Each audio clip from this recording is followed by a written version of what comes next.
Alhamdulillahirobbilalamin, kita sekarang menginjak ke sesi ketiga ya, Bu-Ibu. Dan temanya adalah pengenalan akupresur pada lansia. Jadi kita nanti akan aplikatif mungkin ya, sambil dapat ilmu dan aplikatif kita praktek buat kayak semacam pijit refleksi semacam itu ya Bu Hikmah ya. Itu sesuatu yang insya Allah sangat bermanfaat untuk kita bisa merefresh syarat-syarat yang tegang gitu ya. Saya akan membacakan biodatanya. Izin ya, sebelum kita mulai mungkin biar fokus dulu. Ibu udah siap? Baik, saya izin untuk membacakan biodata dari narasumber kita pada siang hari ini. Nama lengkap RS Nur Hikmah S. Sarjana Keperawatan. Kemudian tempat tanggal lahirnya Bekasi 15 Agustus 1981. Adapun alamat beliau di Dina Pedurangan nomor 107A RT 8 RW 8 RW 2 Jatiluhur Jatiasi. Kalau ibu tahu Masjid Al-Ikhlas lagi dikit, sebelum keluar ya, sebelum ketemu jalan Gang Haji Hasan, rumah putih 2 lantai rumah beliau. Suami beliau Pak Nofri. Kemudian nomor telepon beliau, barangkali ada yang mencatat.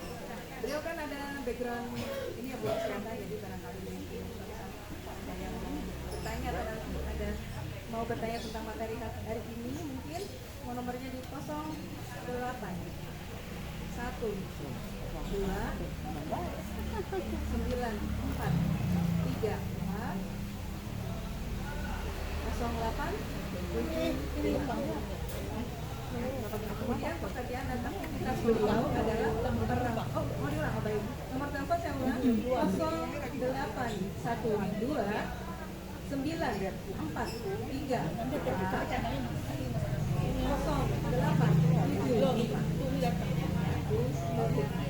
Pekerjaan atau aktivitas beliau saat ini adalah di menjadi perawat di Puskesmas Senen Jakarta. Jadi beliau setiap hari ini ya mengukur jalan dulu ya. Kemudian pendidikan terakhir beliau adalah di S1 keperawatan. Status menikah, jumlah anak ada 3, namanya sebagai berikut: Paulan Saridan Bakir. Ini insya Allah akan melanjutkan studi di Timur Tengah. Ya masih dalam progres untuk seleksi dan seterusnya. Kita doakan mudah-mudahan dimudahkan ibu-ibu ini. Kemudian putra yang kedua Rakan Abian Alwafi, umur berapa itu? 15. Kemudian yang terakhir Gaspa Meka Humaira, 9 tahun. Kemudian untuk hobi beliau adalah membaca buku dan kuliner. Untuk hidup beliau yakin bahwa segala yang Allah berikan adalah sebuah kebaikan. Akun Instagram beliau adalah ika_h1kmah. Kemudian akun beliau adalah gmail.com. Jadi ini adalah biodata dari narasumber kita. Nanti beliau akan mempresentasikan materi dan kemudian ada sesi juga insya Allah nanti mempraktekkan yang bisa dipraktekkan dengan sebelahnya mungkin ya boleh. Ada wajib juga boleh. Oh masya Allah juga boleh. Nah teman ibu ini kan kita emang usia semakin bertambah, kalau kata Bu Duri kan berkurang ya. Tetapi di fase-fase ini memang justru bukan alasan untuk berhenti belajar, justru di fase kehidupan inilah kita ini harus semakin membekali diri ya, dan salah satunya dengan ilmu syariat juga, dan salah satunya adalah ilmu kesehatan juga. Jadi mari kita simak materi dari Bu Nur Hikmah. Kepada Bu Nur Hikmah, Pak Dori dipersilakan. Terima kasih. Bismillahirrahmanirrahim. Assalamualaikum warahmatullahi wabarakatuh. Waalaikumsalam warahmatullahi wabarakatuh. Rabbi sholli sadri wa yassir amri wa hlul 'uqdatam min lisani yafqahu qawli. Ibu semuanya, tadi kan sudah dibekali materi-materi tentang teori dan segala sesuatu untuk kita persiapan dari mulai karena prelansia itu masih banyak yang muda-muda ya Bu ya. Dan nah sekarang saya akan sedikit membagi sharing aja sih sebenarnya ya Ibu, karena saya pernah ikut pelatihan dan kebetulan kalau di puskesmas saya bertugas di poli akupresur. Cuma kebetulan 2 tahun ini polinya tutup Bu, karena puskesmas kami sedang dibangun, jadi kita menempati gedung numpang di Pustu, jadi poli akupresur 2 tahun ini tutup. Nah makanya challenge juga buat saya nih Bu, 2 tahun saya nggak aktivitas pijat-pijat gitu, dan mungkin nanti jadi saya agak nyontek-nyontek dikit dari PPT saya nih Bu, karena kebetulan udah lama nih hampir 2 tahun nggak aplikatif gitu. Jadi saya butuh mungkin ada volunteer yang bisa coba praktek berdua, satu yang dipijit dan satu yang memijat gitu. Untuk pertama kita pengenalan akupresur pada lansia. Sebenarnya akupresur ini bukan hanya untuk lansia Bu, untuk semua umur. Kebetulan saya ambil contoh-contoh kasus yang biasa terjadi pada lansia. Kemungkinan mungkin juga sih nggak cuma lansia ya bisa ngalamin ini. Kita juga nih, saya juga pralansia, saya udah karena udah mau 44 tahun ya menjelang pralansia gitu, mengalami gejala-gejala yang seperti yang ada di PPT saya ini.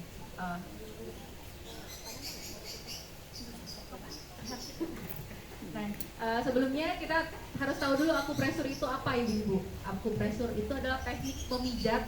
Dia berasal dari Tiongkok ilmunya, di aplikasi di Indonesia, dan ini sudah masuk ke dalam ranah kesehatan juga gitu, sebagai ikhtiar kita untuk mencegah, mengobati masalah-masalah kesehatan gitu. Titiknya ini tuh hampir sama dengan titik-titik akupuntur gitu. Jadi kalau misalkan di akupuntur itu pakai jarum, titiknya sama dengan titik-titik akupresur, tapi ini pakai jari atau pakai alat. Kalau kita jarinya nggak kuat, kita bisa pakai alat. Alatnya seperti ini, ada juga sih contohnya macam-macam dijual di online. Nah, kelemahannya kalau misalkan kita pakai alat, kita nggak bisa mengukur kekuatan atau kita harus benar-benar sering gitu. Jadi kita bisa ukur kekuatan memijatnya. Tapi kalau kita pakai jari, kita bisa mengukur kekuatan kita. Jadi yang pertama tuh akupresur adalah salah satu cara perawatan kesehatan yang dilakukan melalui teknik penekanan di permukaan tubuh pada titik-titik akupuntur atau titik-titik akupresur dengan menggunakan jari ke bagian tubuh lain dengan alat bantu yang tumpul. Nih alat bantunya seperti ini, sebagai ikhtiar kita merawat kesehatan. Teknik ini kalau misalkan menggunakan jari, teknik kekuatannya adalah setengah 1,2 kilo kira-kira kekuatan kanannya, atau ya kan nggak mungkin ya ngilo-ngiloin. Patokannya adalah sepertiga jari menjadi putih. Jadi kalau kita neken, ini kan jari kita kan ada, kalau kita ada tekanan kayak gini, ada berwarna putih nih di sininya. Nah, kira-kira sepertiga jari kita menjadi putih. Sepertiga. Nah, itulah. Atau kita bisa tanyakan ke yang kita pijat, gimana Bu? Berasa nggak pijatannya? Nyaman nggak? Sakit nggak? Gitu. Perlu dikurangin nggak? Atau perlu ditambah nggak? Kita bisa tanyakan ke orang yang kita pijat. Atau kalau untuk kita mandiri, pijat sendiri, kita bisa mengukur sendiri. Oh, ini kurang kayaknya. Ini, oh udah nyaman nih. Berapa pijatan yang kita lakukan? Kalau secara teori itu 30 kali pijatan.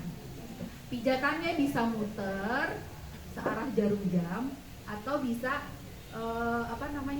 tekan. Ditekan. Kalau misalkan kalau berdasarkan teori ya, kalau kita untuk menghilangkan rasa nyeri Bu, biasanya tekanannya searah jarum jam. Gitu. Tapi kalau untuk relaksasi berlawanan dengan jarum jam. Tapi itu kan teori ya. Kadang kita bisa merasakan sendiri gimana nih rasanya yang enaknya gitu, yang rasanya kita gitu. Jadi nggak terpaku dengan teori ya. Kita bisa aplikatif mandiri dengan apa yang kita rasakan. Nah itu bisa diulang setiap hari 3 kali sehari, atau nggak patokan kayak minum obat ibu-ibu kalau akupresur ini. Jadi kalau misal kita lagi santai, duduk santai sambil pijit-pijit gitu 30 kali, dan kalau lagi ngapain iseng gitu duduk sambil nonton TV bisa gitu. Nah, sesuai kebutuhan. Nah, apa kondisi yang harus diperhatikan? Itu nggak kelihatan ya. Dalam tindakan akupresur ini, yang pertama adalah tidak dalam kondisi lapar, karena kita tidak fokus nanti ya atau terlalu kenyang. Jadi fokusnya di perut, bukan fokus di pijatan. Terus yang kedua, dalam keadaan rileks, benar-benar dalam keadaan rileks. Jadi biar kita bisa merasakan gimana rasanya pijatan. Jadi kondisi tubuh sama kalau kita ke tukang pijat, pastikan kita Bu, rileks ya Bu, jangan kaku gitu kan. Disuruh rileks dulu. Kemudian ya secara kesehatan kita cuci tangan dulu gitu kan, dengan sabun air mengalir. Terus satu hal lagi, kuku. Perhatikan kukunya. Kalau kukunya panjang udah pasti kita nggak bisa tuh mijitnya. Takut melukai ya. Terus menggunakan minyak atau bahan yang bisa memudahkan atau melancarkan proses akupresur. Next.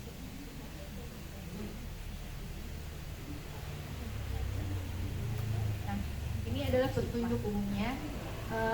Keadaan yang tidak boleh. Ada kontraindikasinya Bapak Ibu-ibu untuk melakukan teknik akupresur ini. Yang pertama, hamil.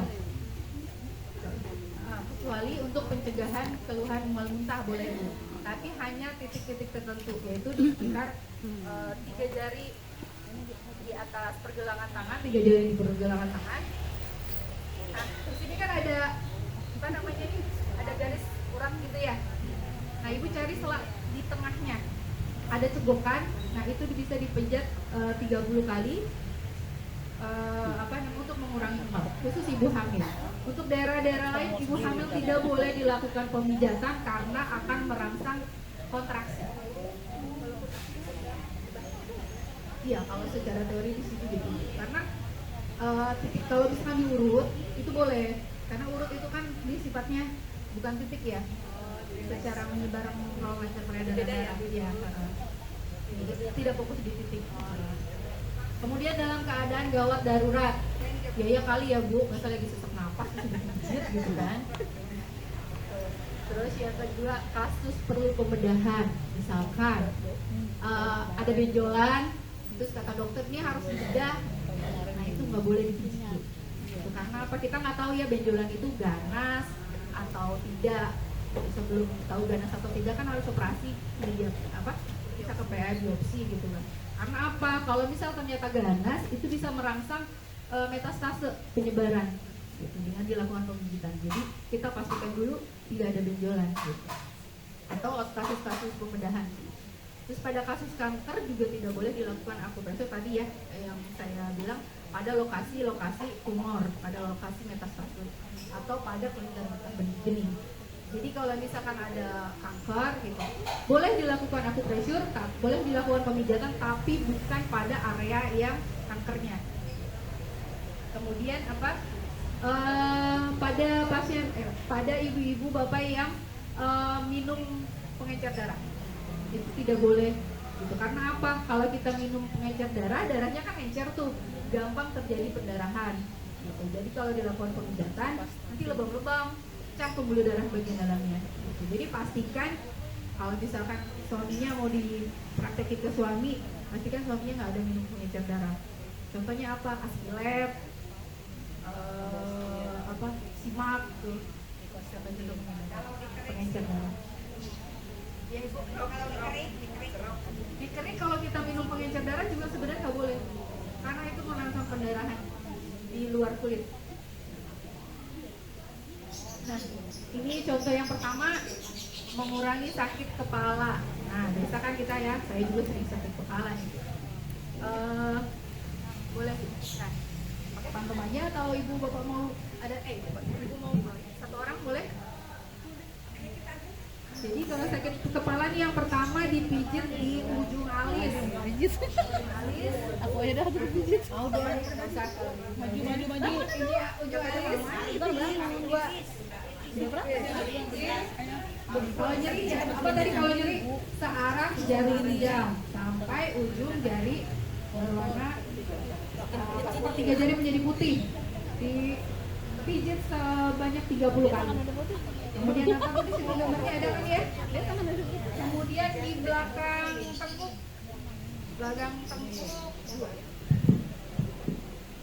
di sini. Jadi kuncinya adalah pijatan itu ada cegokan, Bu. Jadi tubuh kita itu kan ada memiliki cegokan-cegokan. Jadi kalau misalkan titiknya di sini nih, di sini ada tulang leher tengah, nanti berapa kira-kira 2 jari dari leher itu dari tulang leher tengah itu di bagian tumbuh rambut, Bu, batas tumbuh rambut. Kira-kira batas tumbuh rambutnya nih kurang lebih di sini 2. Nanti itu rasain ya, ada cegokan kan? Kalau titiknya bener dia akan ngerasa kayak kita nyer gitu atau enggak. Kalau kita nggak lagi pusing itu akan berasa kayak pusing. Sakit gitu. Ada kayak apa ya, sensasi ke kepala gitu. Ini kemudian yang kedua ya. Yang ketiga adalah puncak kepala. Puncak kepala. Bukan. Bun mah tergantung Kita kan. Jadi tengah-tengahnya. Nah ini tinggal kita pijit. Jadi kalau bisa merasa pusing, sini pinggir alis 2, ujung alis 2. Terus ini 2 ya, 2. Apa batas ujung rambut ditengkuk, terus sama puncak kepala. Lumayan. Kemudian di sini juga di bahu. Nih. Ini ada titik-titik aku press tuh. Di sini. Dia ininya apa? Puncak bahu, pertengahan antara tengkuk dan pangkal leher. Ini kan pangkal leher nih. Ini tengkuk sama ujung bahu. Titik-titik merah ini ya? Iya, merah ini. Di sini ya. Ini dipijit aja 30 kali. Terus kemudian di kaki, di tangan dulu. Tangan, next Bu. Nah, tangan tuh ada gambarnya. Kalau ibu giniin tangannya nih, ini kan ada yang kayak gemuk-gemuk ini ya. Nah, paling ujung puncaknya, ibu tekan. Di sini ada cegokan. Nah, putar aja di situ pijit. Dia bisa ada kayak sensasi nyetrum gitu. Nah, iya, pijit itu. Ini semua nyeri bisa, bukan hanya sakit kepala, menstruasi, nyeri, pokoknya semua rasa nyeri, sensasi nyeri ini bisa berkurang di sini. Nyeri hati. Nyeri hati bisa Bu. Kalau kita sugesti untuk bisa menguranginya, ada sugesti kita pokoknya. Bisa. Terus kemudian di kaki, sama di kaki juga sama kayak posisi di apa namanya? Tangan sama ibu jari sama telunjuk tarik garis, ada cegokan di situ ya, ini ada titiknya. Nah di situ kita pijit. Tapi kalau misalkan ibu ribet ya, banyak kan di titiknya, bisa 2 atau 3 titik aja ibu fokusin.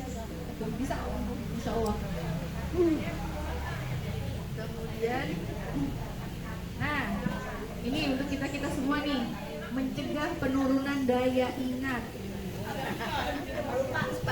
Ya, jangan lupa. Mencegah ya Bu, mencegah penurunan daya ingat. Hampir sama dengan tadi pijat yang mengurangi rasa sakit kepala tadi, puncak kepala sama tadi yang di ujung batas rambut itu, tengkuk 2 gitu. Ya, bisa mengurangi penurunan daya ingat gitu.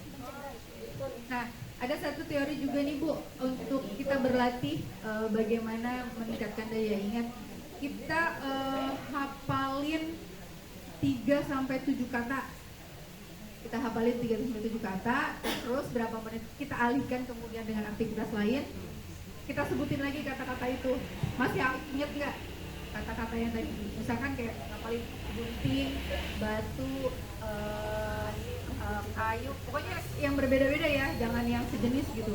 Nah, gue hafalin, terus nanti diulang lagi. Tapi sayang ya, mending kita ngapalin Quran ya. Walaupun nggak apa-apa.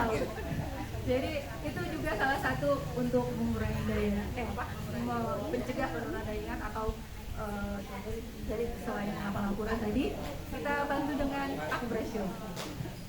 Kemudian sama yang di tangan atau pagi sore bebas Bu. Kalau ini kan tidak bisa ngapain gitu ya. Yang kalau pengen lebih bereaksi ya mungkin setiap hari ya gitu. Atau mungkin bisa nggak Bu Hikmah kalau misal kita lagi setoran hafalan gitu terus lupa kita langsung pijit-pijit gitu kan, siapa tahu ingat langsung ingat gitu ya. Nggak apa-apa, ya boleh sambil hafal. Pokoknya kalau aku pressure itu nggak kayak minum obat yang dosisnya harus pagi siang sore gitu, enggak, itu bebas pokoknya. Punya waktu ibu lagi inget nih habis, oh ya tadi ketemu Bu Hikmah ngajarin ini, inget pijitannya apa, lakuin langsung. Terus kemudian titik selanjutnya adalah yang di garis pergelangan lengan bagian dalam segaris dengan jari kelingking. Segaris dengan jari kelingking. Pergelangan tangan segaris jari kelingking. Nah, Ibu Raba ada tegukan enggak bagian pergelangan tangan sini, pergelangan tangan. Pergelangan tangan, Ibu tarik garis. Nah, ada cegokan berasa kan? Nah, ini dipijit dia. Berasa kan? Mencegah penurunan daya ingat Bu. Ini Bu. Nah, ini masih satu paket sama tadi yang ujung kepala, tengkuk, sama ya. Nah, jadi ada 4 titik ya Bu. Ada 4 titik ketiganya. Nah, di titik ketiga terus titik keempatnya di atas mata kaki. 4 jari di atas mata kaki.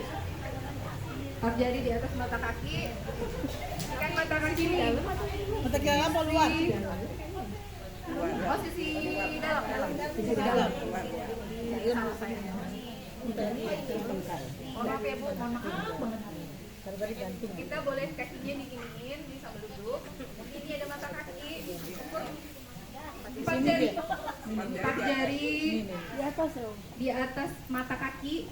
Batasin. Di sini ada cegokan juga. Nah, rasakan cegokannya dulu, udah yakin baru pijit. Jadi ada 4 ya Bu untuk daya ingat. Pertama puncak kepala, kemudian tengkuk 2 di batas ujung rambut, kemudian segaris di pergelangan tangan, segaris dengan kelingking, kemudian di kaki sisi bagian dalam mata kaki, 4 jari di atas mata kaki bagian dalam. Itu ya untuk daya ingat. Lanjutnya, siapa yang susah tidur sama suka stres? Nah, ada juga titiknya. Susah tidur. Oh, kebanyakan tidur. Kebanyakan tidur. Jangan pijit ini tentang pulas.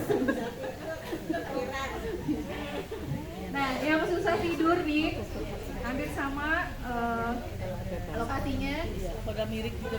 Dilakukan di pergelangan tangan bagian dalam segaris dengan jari kelingking, sama dengan tadi ya penurunan daya ingat, karena memang responnya itu diharapkan sama ya, berhubungan dengan saraf, berhubungan dengan pembuluh darah, jadi sama tadi jarinya. Terus dia habis pijit itu itu ya ngantuk ya. Ada titiknya sama. Kemudian di tengah alis, antara alis di tengahnya, iya, untuk stres dan susah tidur. Titik kedua ya, titik ketiganya adalah pada 3 jari di atas pertengahan pergelangan tangan bagian dalam, sama dengan yang tadi saya ajarin yang mual.